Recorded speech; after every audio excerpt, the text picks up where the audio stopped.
everyone, good morning. So another day in the workroom.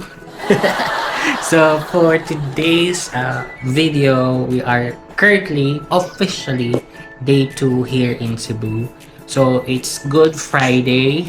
The agenda is nothing but I think and hopefully we can visit 7 churches as part of Visita Iglesia for this whole week. And then in the afternoon, hindi ko pa alam kung anong gagawin, pero most likely nasa bahay lang kasi nga, we have to celebrate the whole week, especially Good Friday. So 3 p.m. Friday kasi Good Friday, yun yung officially na nawala na si Jesus, namatay na siya. So ayun, and we'll be back tomorrow, Saturday, and hopefully most establishments are open during the weekend. So yun, samahan nyo kami, Visita Iglesia. Hopefully, we can walk-a-thon from one church to another. Let's go! Ayan, we're out and about. So, kalabas lang namin. Ang first step natin is Archdiocese of St. Therese. Or Diocese St. Therese. Dito lang siya sa kabilang kanto. It's like 10-minute walk. Kasi ito palooban to, itong BE Residences. Makita niya. Ay, hindi kita. Basta palooban siya, ito yung palabas sa highway.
We're done with the first Archbishop Shrine of St. Therese.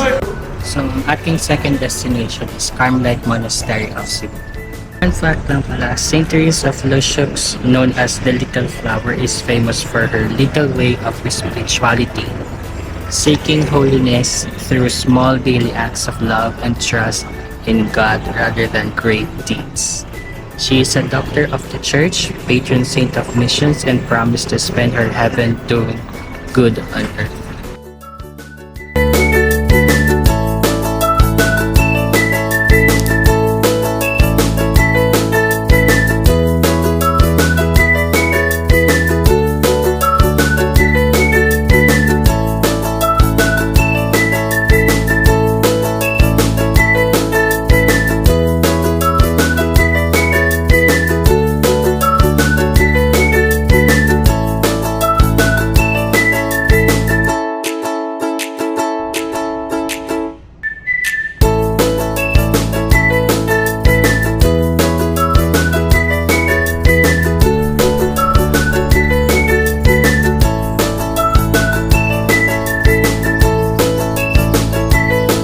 So, nandito na tayo sa second church for today, Carmelite Monastery.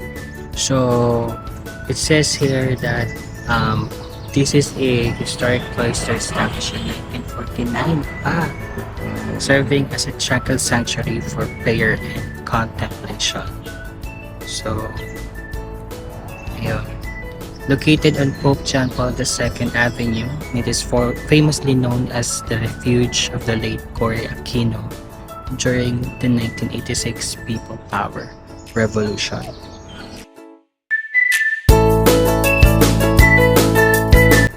Good Friday is parang it's a, I'm not sure it's a celebration, but we always have to be mindful of Jesus' death and his passion and love. And 3 p.m. later, it's the exact time of his death. Right now, let's start minimal. Let's visit 7 churches for visita iglesia. And yung kasalanan mo, ipahiwatig mo sa kanya na nagsisisi ka. Yung guidance, hingin mo. Thanks for the blessing. And always acknowledge the fact na He died for our sins. He didn't die for the cross. He didn't die because of the cross. He died because of our sins.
Yun guys, so we're here sa ating first, second, third church.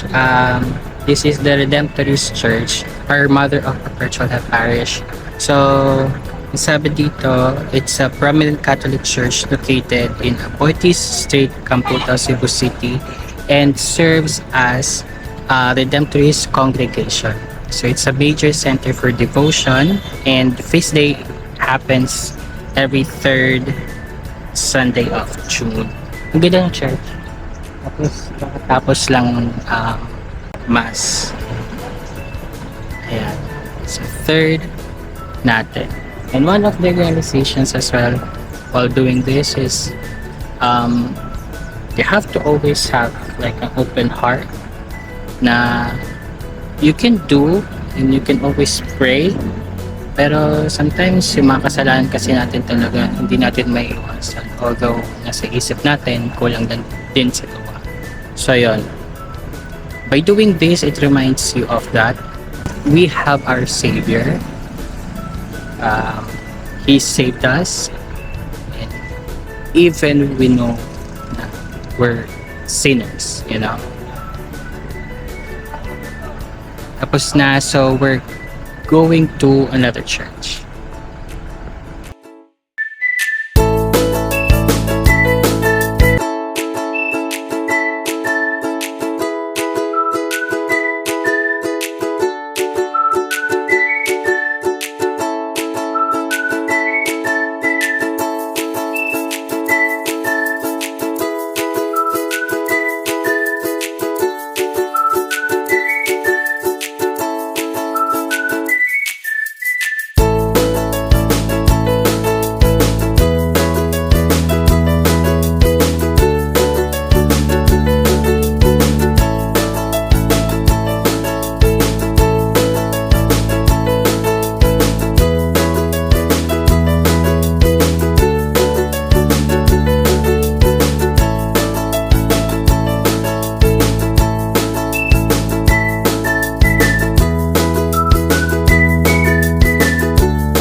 So we are in our fourth church. We are in Our Lady of Guadalupe de Cebu. So apparently, Lady Guadalupe is like the parang image of Cebu, the province of Cebu. So ayun, ngayon ko lang siya nalaman. And yun. And also, like Cebuanos are like almost 100% Catholic. So, ito talaga yung pure na province has Catholicism intact. Ang galing. Ang galing lang malaman. So, here na, laki ng kanilang church sa Blue One. Then sa loob may mga confessionals.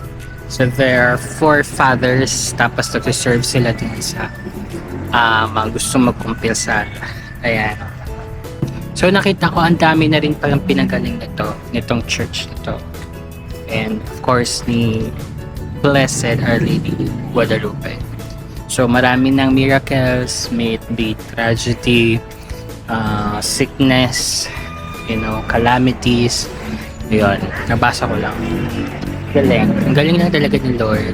I know that we're seeking the passion and the death of Jesus today, Good Friday, but it reminds us of what's good out there too. So, yun. Ay. Next natin is Santo Rosario Parish. So, 5 minutes away lang siya dito. It's 9:56, time check. Hindi naman tayo nagbibilang ng oras. Ang 7 churches naman kasi or more can be done before 3 p.m. Or kahit na pass, I think you can still visit.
Ayan, done with our 5th church, Santa Rosalia Parish. So, yan, very peaceful, very serene.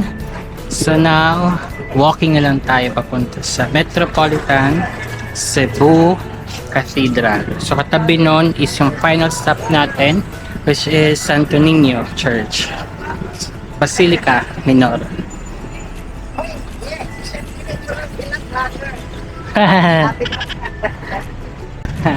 Ito pa yung University of San Carlos. Oh. Diba? 14-minute walk lang naman siya. Medyo mainit. So, balitaan ka lang kaya pag malapit na. Yes! 6th church na! Ngoyong Express at Belto Myeongdong. H-Mart. Ang cute! Guys, malapit na tayo. Isang liko na lang. Actually, dalawa pa. Pero, pag liko natin dito, dire-diretso na lang yan siya.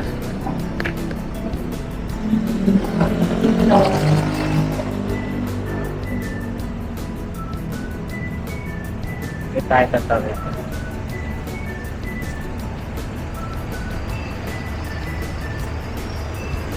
Yeah, malapit na tayo. Ito na. Wala masyadong tao, grabe. Kasi nga, Holy Week, Good Friday. Kasi yung iba talaga nagbibisita, iglesia sila. So, papasok na tayo dito banda.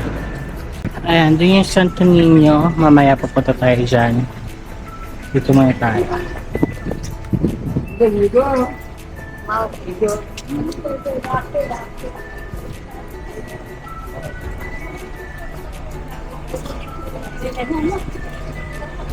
Wow! Ang lamig! Bakit ang lamig dito? Dami kasing puno. Ayan.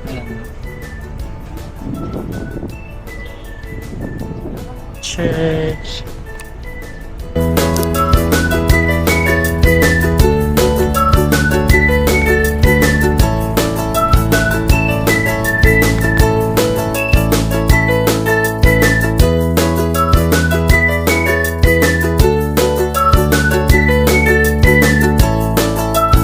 Guys, so 6th church na nandito tayo sa Metropolitan Cathedral of Cebu.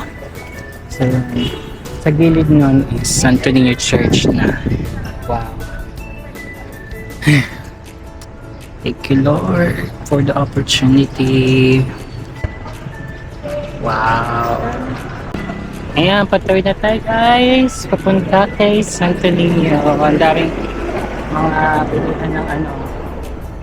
May altar, pasalubong, may mga kainan pa. Oh.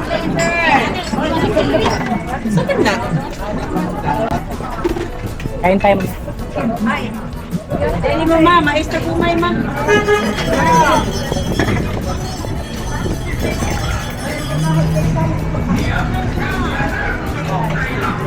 Ay, dito. Toga. Onyo. From Station of the Cross ma, Lubina.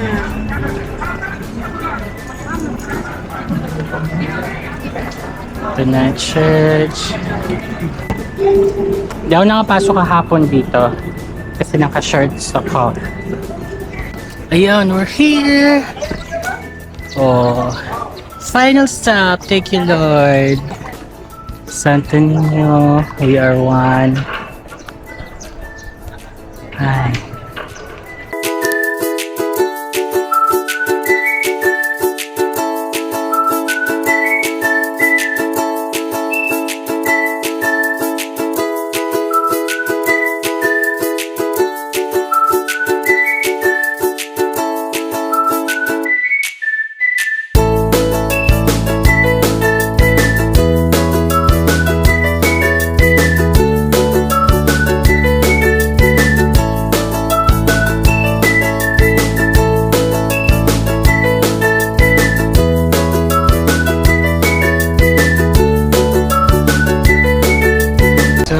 Hindi ako nagtatagal mag-video guys kasi very solid and you know maraming tao talaga.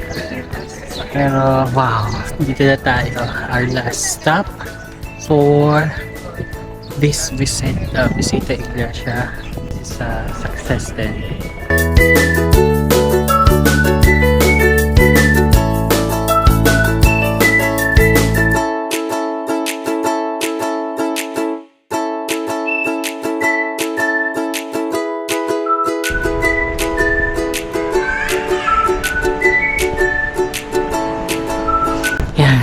Guys, we're done with the 7th church. Wow, sarap sa feeling. So, nabuo lang namin siya ng 4 hours. So, nag-start kami ng 7. Ngayon ay 12 na. So, maybe roughly around 5 hours. Very nice feeling! Yan. So, siguro siguro konti lang tong vlog. Kasi hindi ko talaga vinag guys yung sa loob kasi marami nagdarasal. Respect na rin ang solemnity ng celebration of passion ni Lord, ni Jesus. Ay.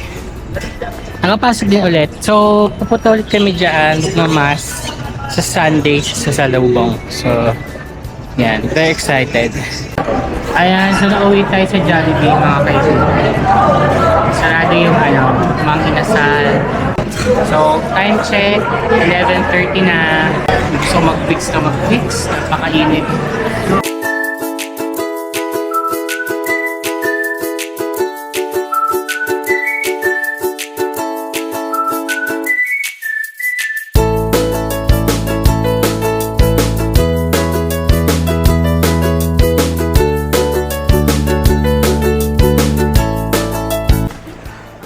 Hello! So, swim muna bago mag-alas-stress. So, we're back from Visita Iglesia. Sandito tayo sa B Residences.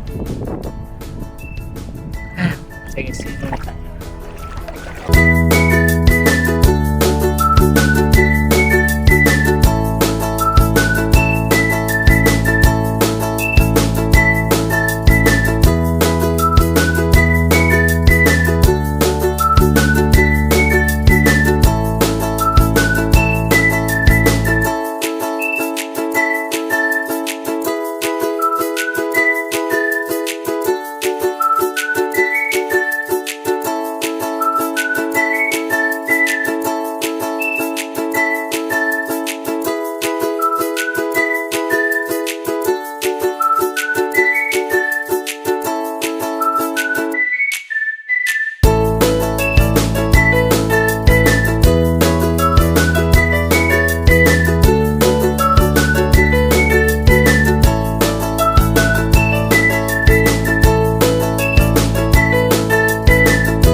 Ang babaw lang nito, 4 feet lang.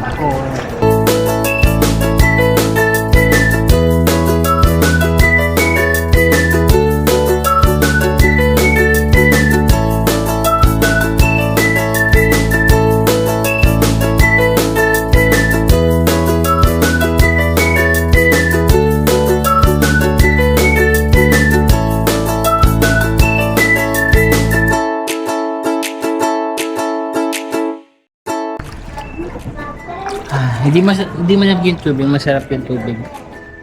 Lumangoy. Kapag pagod ka, makaka-recover ka dito.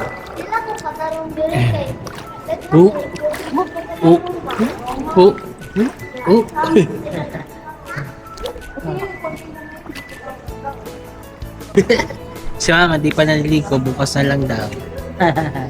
Ako ngayon. Before 3 p.m. So time check, it's 2:26. So maya ahon na rin kami kasi wala nang liguan hanggang kinabukasan na. So yun, ang saya naman dito, peaceful din siya naman, hindi siya yung maingay, hindi siya crowded ganyan. So lang siya, simple but terrible. Ayan, so kakaligo ko lang guys. So dito ko natatapusin yung vlog. So currently, it's past 3. So, ayan, magdinilay-nilay muna tayo until the next day. So hopefully you enjoy the vlog. If you enjoy it, can you like and subscribe. So, the visitation went really well. We went to 7 churches. So, yeah, that's it. See you on the next one. Bye!